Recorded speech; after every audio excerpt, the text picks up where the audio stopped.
अस्सलामुअलैकुम नाज़रीन, JN news HD के साथ मैं हूं नाइला भट्टी। नजर डालते हैं आज की अहम खबरों पर।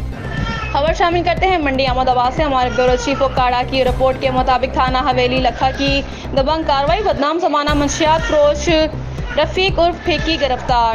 तफसीलात के मुताबिक थाना हवेली लखा की दबंग कार्रवाई district police officer Okara Hasan Iqbal साहब के हुक्म के मुताबिक DSP बसीरपुर जफर इकबाल डोगर साहब की सरबराही में SHO हवेली लखा जावेद खान, चौकी इंचार्ज हवेली नासिर अली, सब इंस्पेक्टर इनकी टीम की दबंग कार्रवाई, बदनाम जमाना मंशियात फरोश रफीक उर्फ फेकी वल्द वली मोहम्मद सकना एक SP उसामे वाला चर्च समेत गिरफ्तार कर लिया गया।